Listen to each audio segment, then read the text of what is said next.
함께 읽으신 역대하 32장 7절에서 8절 말씀을 본문으로 하나님은 이런 자를 도우신다 라는 제목으로 함께 은혜 받기를 원합니다.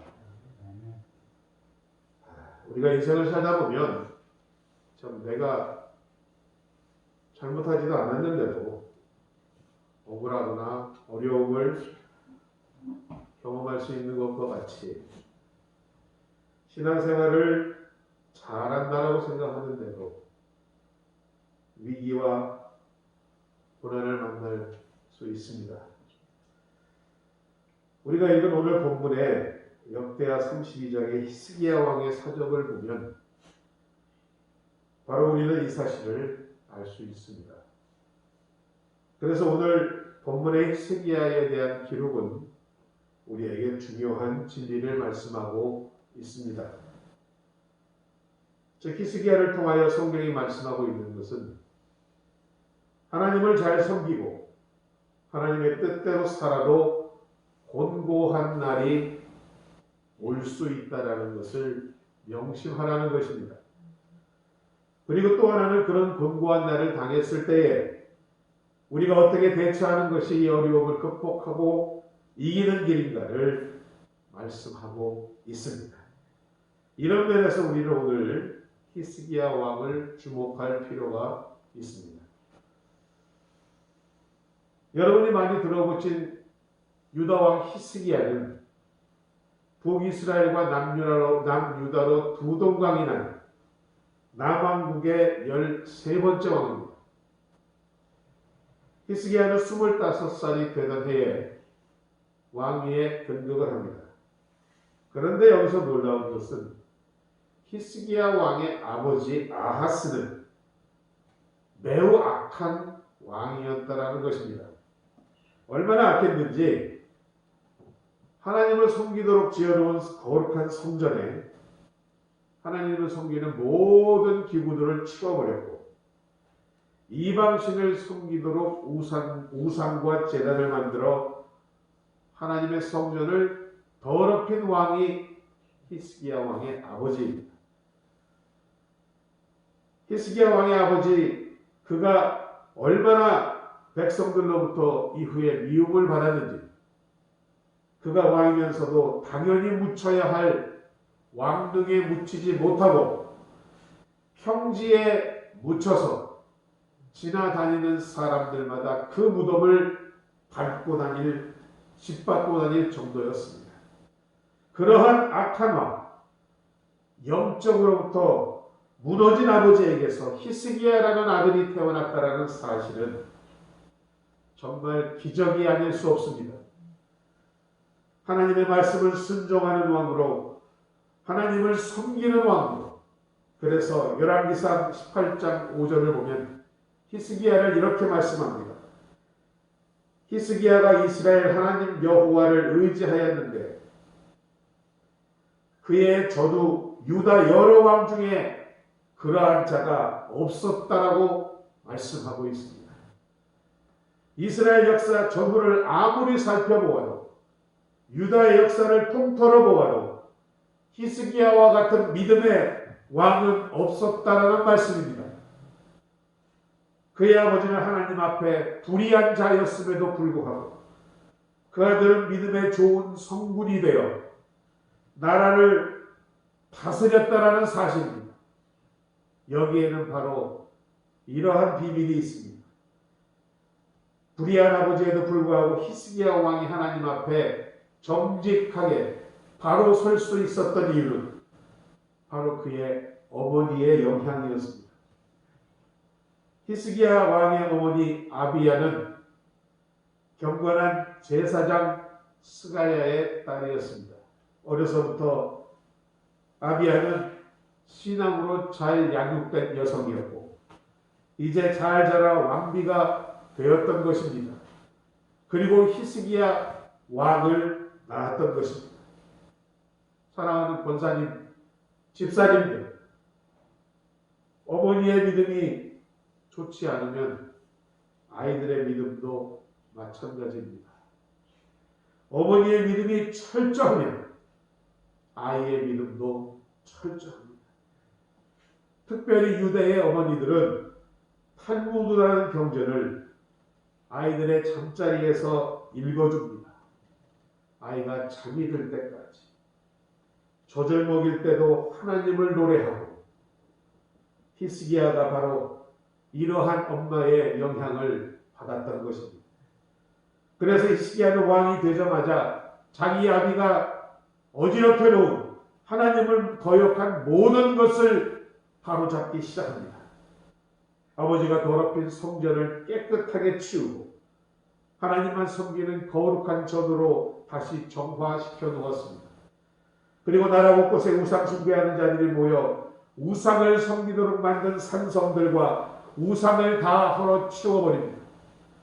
모든 나라를 개혁하였습니다. 뿐만 아니라 수백 년 동안, 무려 수백 년 동안 하나님이 그토록 당부하시고 당부하셨던 유월절을 지키지 않았던 것을 다시 백성들로 하여금 지키게 하였던 왕입니다. 이토록 정성껏 하나님을 섬기려 하고 또 섬기고 있는 히스기야 왕에게 오늘 본문은 절대절명의 위기가 찾아옴을 말씀하고 있습니다. 특별히 오늘 역대하 32장 7절을 보면 이렇게 기록합니다. 이 모든 충성된 일 후에, 이 말은 히스기야가 하나님 앞에서 성실하게 나라를 정화하고 우상 숭배를 없이고 성전을 깨끗하게 하고 유월절을 지키고 하나님 말씀대로 나라를 다스리려고 선정을 베푸는 이런 충성된 일을 한 후를 말합니다. 현대의 번역에서는 좀 더 아름답게 번역을 해놨습니다. 그토록 귀한 일들을 모두 수행하여 자신의 진실함을 하나님께 증명한 다음이라고 설명합니다. 그런데 그리고 나서 참 아이러니하게도 당시 최대 강국 아수르 왕 산헤립이 히스기야의 유다를 침공하는 위기가 찾아왔던 것입니다. 여러분, 인간적으로 생각하면 이 얼마나 기가 막힌 일입니까? 불평과 원망이 나올 수밖에 없을 것입니다.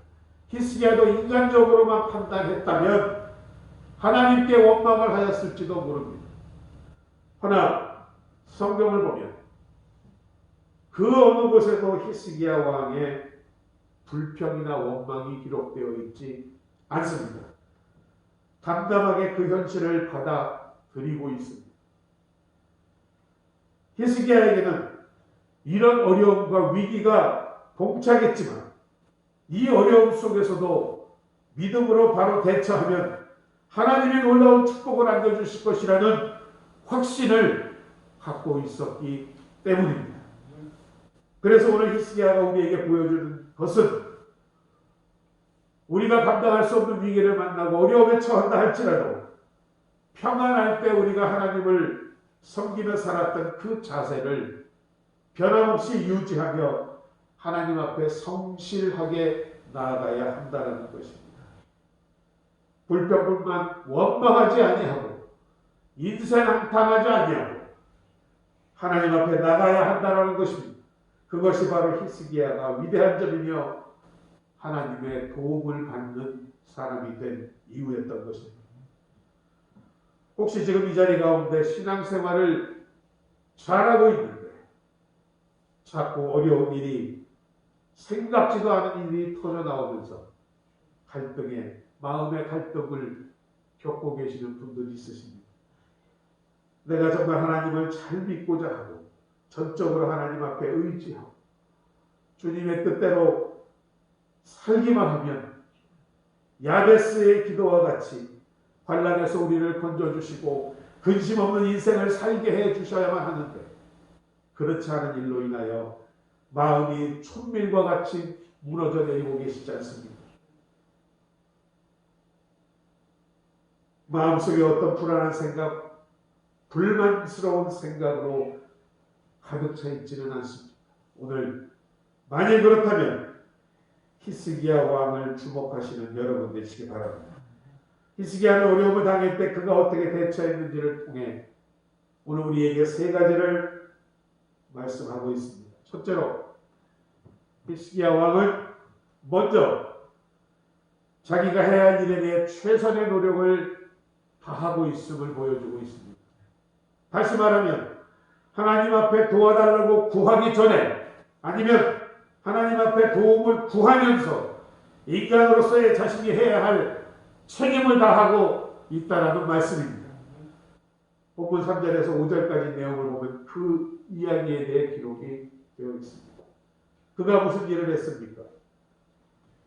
이스라엘은 물이 부족한 나라입니다.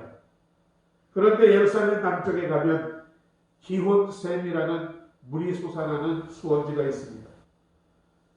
다행히 물이 솟는 큰 샘으로 여기로부터 수로를 만들어 물을 끌어다가 기드론 골짜기 양편에 있는 과수원에 물을 대기도 하고 또 이스라엘 백성들의 마시는 물로 사용하고 있었습니다. 그런데 이제 사네립의 아수르 군대가 쳐들어오자 그들이 물을 구할 수 없게 하기 위하여 서로 의합하여 수로를 전부 묻어버립니다. 막아버립니다. 그래서 아수르 군대는 물을 구하기 어렵게 되었던 것입니다.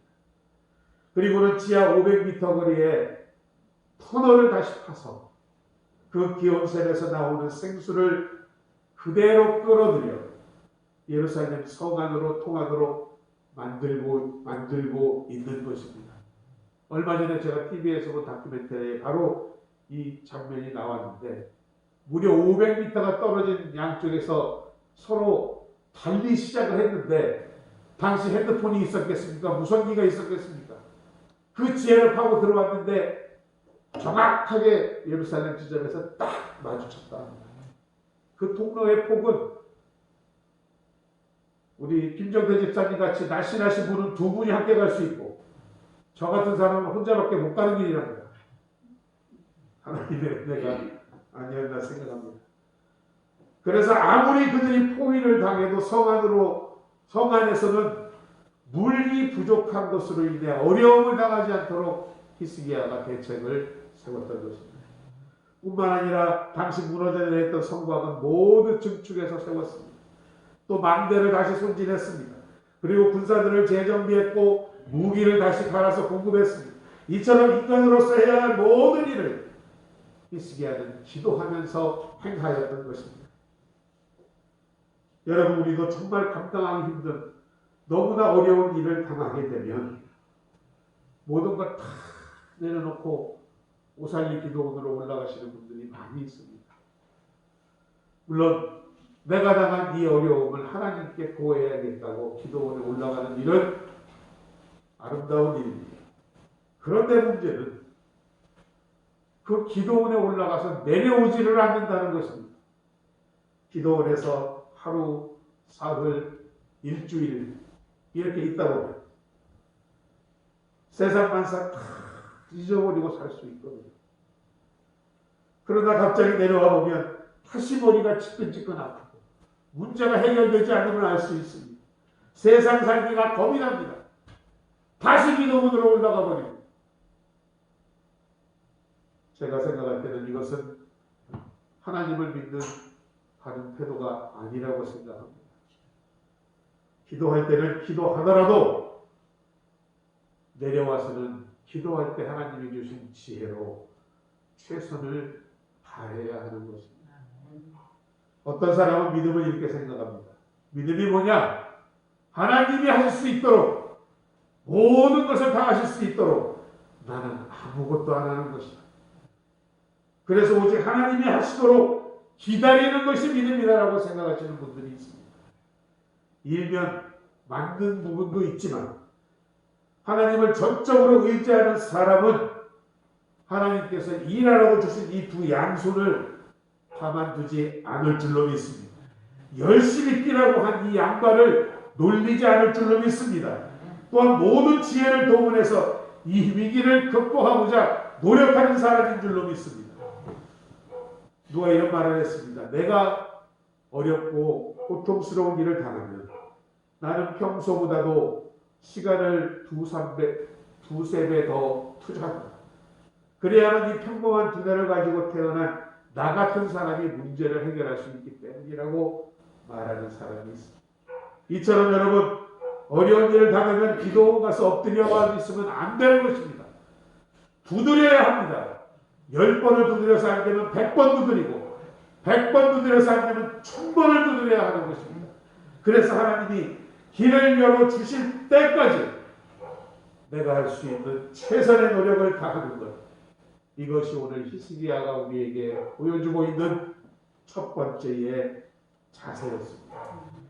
둘째로 히스기야는 아수르라는 사내립 왕의 침공을 받아 하나님의 약속을 더욱 굳게 믿고 있습니다. 오늘 본문 7절 8절입니다. 히스기야가 백성들을 놓고 대단한 이야기를 하고 있습니다. 우리가 함께 읽었죠.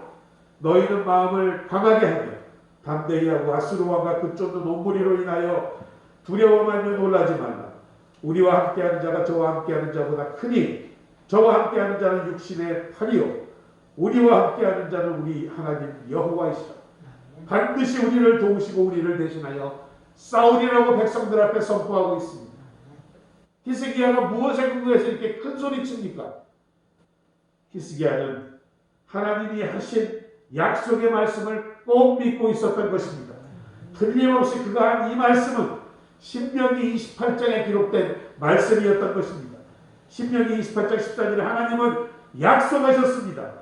내가 오늘날 너희에게 명하는 그 말씀을 떠나 좌로나 우로나 치우치지 아니하고 다른 신을 따라 섬기지 아니하면 이와 같으리라. 7절을 보면 이 약속이 좀 더 구체적으로 명시됩니다. 내 대적들이 일어나 너를 치려하면 여호와께서 그들을 내 앞에서 패하게 하시니 그들이 한 길로 너를 치러 들어왔으나 내 앞에서 7길로 도망하리라. 하나님의 약속이었던 것입니다. 히스기야는 이 약속을 굳게 믿었습니다. 자신이 왕이 된 다음 하나님의 명령을 쫓아 하나님의 나라를 깨끗하게 만들고 하나님의 성전을 거룩하게 하고 백성들로 하여금 하나님 앞에 돌아오게 하였습니다. 이처럼 하나님 앞에서 신실하게 살면 전쟁이 날 기근이 발생해도 말씀에 약속하신 그대로 반드시 이루어 주실 거라는 믿음을 가졌던 것입니다. 그래서 히스기야 왕은 이 나라의 어려움 앞에서 백성들에게 이렇게 자신 있게 말씀을 선포하고 있는 것입니다. 여러분, 하나님은 신실하신 분인 줄로 믿습니다. 하나님은 절대 거짓말을 하시지 않으며 거짓말을 하실 수도 없는 분이신 것입니다. 히스기야는 이것을 믿었던 것입니다. 아침이면 해가 동쪽에서 뜨고 저녁이면 해가 서쪽으로 집니다. 아무도 이것을 의심하지 않습니다. 날씨가 흐려 해가 가려졌다고 태양이 없는 것이 아닙니다. 하나님께서는 창세기부터 요한계시록까지 약속하신 이 모든 말씀은 해가 뜨고 지는 것처럼 절대 의심하지 않는 여러분 되시기를 주님의 이름으로 축원합니다. 이 말씀대로 하나님은 반드시 이루어 주실 줄로 믿습니다.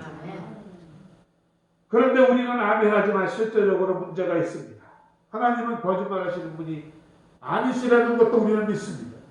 하나님의 약속의 말씀은 1.1획도 틀리지 않다는 것을 우리는 확신합니다.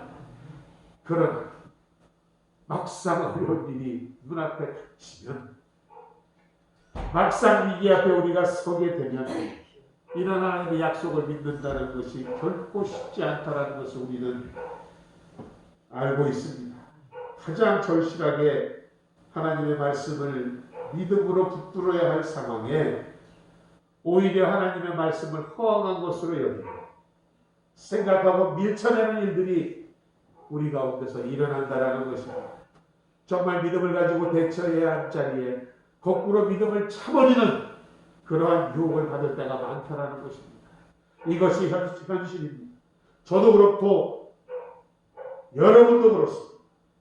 그만큼 어떤 어려운 위기 앞에서는 우리 믿음이 흔들리고 만다라는 것입니다. 그러나 여러분, 어떤 상황에서도 우리가 믿음에서 떠나면 수많은 근심이 우리를 미혹하기 시작합니다. 그리고 우리를 찌르기 시작합니다. 쓸데없는 불길한 생각들이 우리를 점령하기 시작합니다. 아직도 내 앞에 눈앞에 일어나지도 않은 일들을 미리미리 꺼내가지고 미리 불길한 생각을 만들어냅니다. 그래서 밤잠 못 자고 기도한다고 엎드려서는 정작 기도는 안 하고 별이별 딴 생각만 하고 있습니다. 그렇게 상상력을 동원해서 엉뚱한 생각을 만들어냅니다. 감정은 우리의 마음이 불안한 쪽으로 가기 마련입니다. 점점 더 두려워지는 것입니다. 이 어려움이 점점 더 나를 짓누르게 되는 것입니다. 그렇게 되면 결국은 내 이성에 근거한 믿음이 흔들리기 시작하는 것입니다. 루이스라는 분은 이런 정의를 내린 적이 있습니다. 어려운 상황에서 하나님을 믿는다는 것이 무엇인가? 이성, 내 지성으로 받아들인 하나님의 약속, 그분의 말씀을 내 감정이 바뀔지라도 그대로 고수하는 기술이다. 여러분, 기술이라는 것은 수만 번, 수백 번의 훈련이 필요하여 나에게 얻어지는 능력입니다. 그래서 믿음도 일종의 훈련이라는 말씀입니다. 이러한 일을 당할 때마다 계속해서 훈련함으로 그러한 믿음을 가질 수 있고 습관이 된다는 말씀입니다. 어려운 일을 당하면 감정은 우리를 굉장히 어렵게 끌고 나갑니다. 그러나 내가 그러한 감정에 끌려다니지 않기 위하여 그것을 단호히 믿음으로 차내버리는 훈련이 필요하다는 것입니다. 감정이 계속 끌려다니면 안 됩니다. 믿음을 통하여 예수 그리스도의 이름을 부르짖으면서 그러한 생각과 마음을 물리치시는 여러분 되시기를 주님의 이름으로 축원합니다. 청교도 목사인 토마스 왓슨이라는 분은 이런 말씀을 했습니다. 믿음이란 물고기가 물속에서 살듯이 하나님의 약속 안에서 사는 것입니다. 하나님의 약속은 팽팽하게 부푼 튜브와 같아서 우리가 아무리 거센 고통의 바다에 빠져도 그 튜브만 잡으면, 하나님의 약속만 잡으면 절대 가라앉지 않습니다. 하나님의 약속은, 믿음은 바로 부력이라는 것입니다. 우리가 가라앉지 않도록 떠오를 수 있게 만드는 것이 바로 믿음이라는 것입니다. 우리가 물에 빠져보지만 수영을 잘하시는 분이야 괜찮겠지만 수영을 못하시는 분들은 어떻습니까? 애를 쓰고 몸부림을 칩니다. 그러면 점점 더 빠져들어가는 것입니다. 그 사람을 구하러 다이빙에서 들어간 사람의 목도 졸라대면서 그 사람마저 빠뜨리고 있는 거 아닙니까? 자, 하나님의 부력을 시험하는 것이 믿음이라는 의미는 우리가 물에 빠졌을 때 우리의 몸에 힘을 쫙 풀어버리는 것입니다. 여러분, 몸에 힘을 풀죠? 우리 안에 부력이 생깁니다. 내가 수영 못해도 쭉 떠오릅니다. 그리고 경험해 보신 분들이 있겠지만 수영장 가서 물에 푹 빠져가지고 내 발바닥이 바닥에 탁 닿잖아요. 자동으로 쭉 떠오릅니다. 바로 이것이 믿음의 능력인 줄로 믿습니다. 어려움 당할 때 제가 물론 우리가 할 수 있는 최선의 노력은 다해야 한다고 말씀드렸지만 하나님을 잃어버리고 내 방식대로만 몸부림치지 마시기 바랍니다. 여러분이 힘을 쓰면 쓸수록 점점 더 가라앉게 되어 있는 것입니다. 하나님이 주시는 지혜로 사람도 많고 하나님의 방법으로 내가 할 수 있는 모든 것을 하는 것, 이것이 여러분 믿음인 줄로 믿습니다. 세 번째로 히스기야는 누구나 그랬듯이 간절하게 하나님을 부르짖는 기도를 하고 있습니다.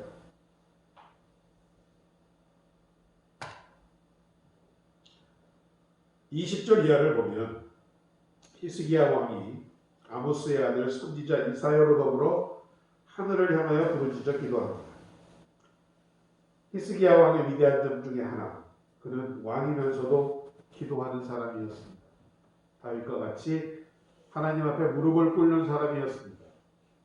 열왕기하 19장을 보면 아수르 왕 사네립이 쳐들어와 협박하자 그는 자기 옷을 찢고 굵은 배를 입고 하나님 성전에 들어가 기도합니다.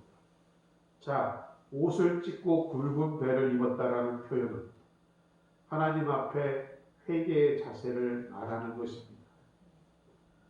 또한 자기 혼자 기도하기가 너무나 힘들 때 우리도 있지 않습니까? 기도가 나오지 않을 때가 있습니다. 히스기야 왕은 선지자 이사야를 불러 함께 기도하자고 합니다. 그래서 히스기야에게 이런 말씀을 하셨습니다. 내가 아수르 왕 사네립 까닭에 내게 기도하는 것을 내가 들었다라고 하나님은 말씀하십니다. 그래서 그는 하나님이 들으시는 기도를 할 수가 있었던 것입니다. 그리고 나중에 히스기야가 병들어 죽게 되었을 때에도 하나님은 향해 그는 울부짖어 기도합니다. 벽을 향하고 하나님을 향해 기도합니다. 그때 하나님께서 말씀하십니다. 내가 내 기도를 들었고 내 눈물을 보았노라. 15년이라는 생명을 연장해 주셨습니다. 여러분, 늘 말씀드리지만 기도는 환난을 이기게 하는 우리의 가장 강력한 무기인 줄로 믿습니다. 쓰러지지 않게 하는 우리의 가장 강력한 버팀목인 줄로 믿습니다. 그러하기에 정말 여러분이 진실로 기도하시는 분들이라면 역경 앞에 두려워하지 않을 줄로 믿습니다. 기도한다는 것은 바로 하나님께서 들으시고 그 역경을 호전시켜 주셔서 오히려 더 큰 은혜와 축복을 주신다는 믿음의 표현이기 때문입니다. 시편 91편 15절은 말씀합니다. 저가 내게 간구하리니 내가 응답하리라. 저희가 환난 때에 내가 저와 함께하여 저를 건지고 영화롭게 하리라. 히스기야는 이 약속에 의지하여 하나님께 부르짖어 기도하였던 것입니다. 그 결과 어떻게 결과가 나타났습니까? 아수르 군대는 하룻밤 사이에 시체로 만들어버립니다. 겨우 남은 몇 사람이 도망갔지만 그들과 함께 도망간 왕조차도 나중에는 아들의 손에 살해를 당하는 끔찍한 비극이 아수르 왕궁에서 일어났던 것입니다. 하나님께서 히스기야의 기도를 들으시고 그들을 심판하셨던 것입니다. 이처럼 기도하는 자에게는 기적이 일어나는 것입니다. 기도하는 자에게는 인생의 아수르 군대가 나도 모르는 사이에 진멸되는 것입니다. 기도하는 사람 앞에 아수르 군대는 물러가 무너져 버리는 것입니다. 미국의 한 젊은 부부의 이야기입니다.